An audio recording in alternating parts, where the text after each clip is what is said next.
Howdy, y'all. Welcome back to another episode of the Bible in 1 Year, the Preacher's Husband. Today we're going through Isaiah chapter 40 through chapter 43. Tomorrow we're doing Isaiah chapter 44 through 48. So we're going to dig in and go after it. So, right off the bat, some things stood out to me in the first two verses. The words comfort, Jerusalem, her time of forced labor is over.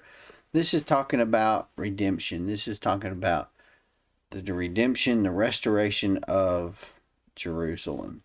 Now, verses 3 and 4 here really struck me. It basically was saying, a voice of one crying out, prepare the way of the Lord in the wilderness, make a straight highway for our God in the desert. Every valley will be lifted up, and every mountain and hill will be leveled. The uneven ground will become smooth, and the rough places a plain.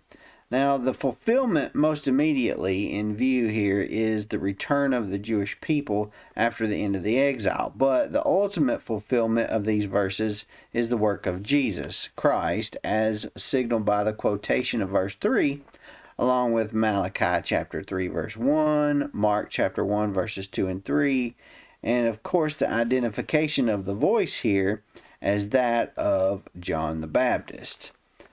So there are a lot of connections here that you can make in just those two verses, verse 3 and verse 4. And one of the things that I see is this imagery of equality when he says every valley will be lifted up. So the low is going to be brought up high. Every mountain and hill will be leveled. That's going to be brought down, right? Uneven ground is going to become smooth, and all the rough places are going to become a plain. That's talking about equality in my mind. And I think of equality, one of the first people I think about is Martin Luther King Jr., the Reverend Dr. Martin Luther King Jr. And when he gave his I Have a Dream speech, he used a lot of the same imagery that we see right here about the mountains and the valleys and the uneven and the rough becoming smooth and the uneven ground. He used a lot of that imagery in his I Have a Dream speech. So I challenge you to watch that I Have a Dream speech. I'm going to put a link to it in the description here so you can go and listen to it. And as you listen to his I Have a Dream speech, think of the imagery that you hear in Isaiah, you see here in Isaiah chapter 40, and how that parallels a lot with what Dr. Martin Luther King was talking about. I'm going to move on to Isaiah chapter 40, verse 31. This is probably one of the most famous verses that stood out to me. And but they that wait upon the Lord shall renew their strength. They shall mount up with wings as eagles. They shall run and not be weary, and they shall walk and not faint. I love that verse. I could talk for hours about the meanings of this verse, but we're going to move on. Look at there. Those who don't know history are doomed to repeat it. Where in the world did I get this out of Isaiah? Well, in chapter 41, verse 22, I know that I'm taking this a little bit out of context, and forgive me, I'm probably going to do that multiple times tonight, but it's just running through my head a lot, so it just, what stood out to me. And verse 22 says, let them come and tell us what will happen. So that's saying, come tell us what's going to happen in the future. But then he says, tell us the past events so that we may reflect on them and know the outcome. Or just tell us the future. Wow. So tell us past events. Tell us about history so that we can reflect on all those events so we will know the outcome of those events. You see, there's that statement here, those who don't know history are doomed to repeat it.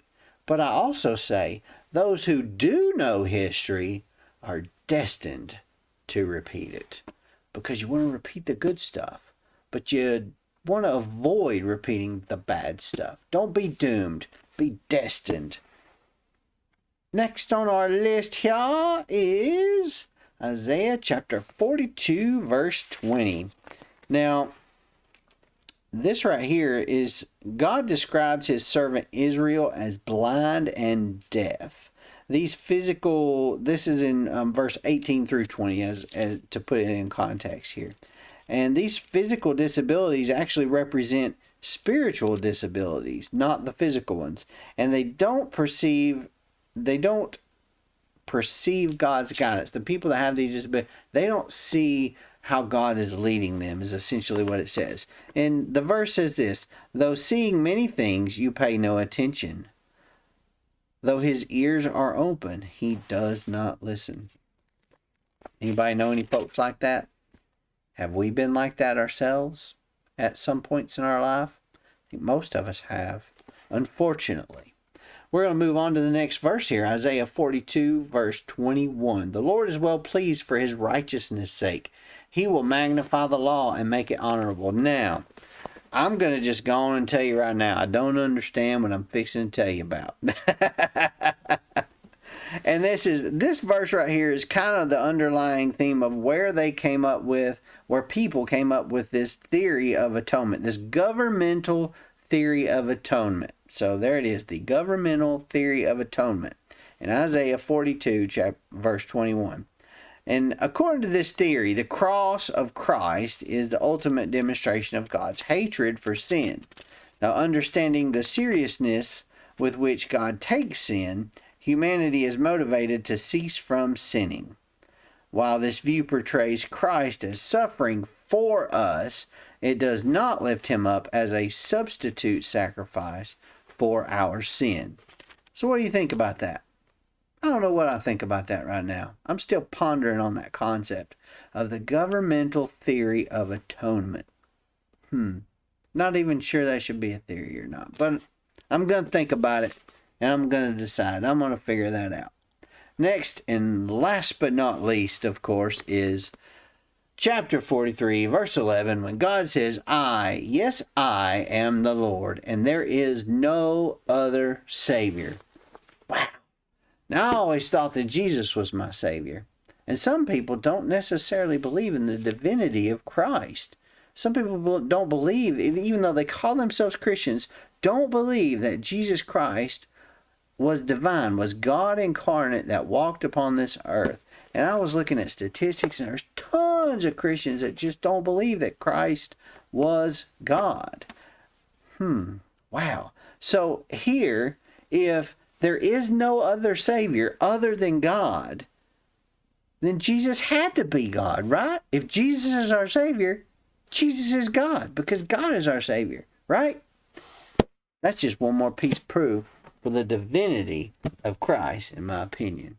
Well, I hope this has touched you. If it has, click the like button, the subscribe button, the follow button, the little rumble button, and set your little jingle bell notifications so you get notified next time I upload a video. I hope to see you tomorrow for another episode of the Bible in 1 Year with the Preacher's Husband. Peace out.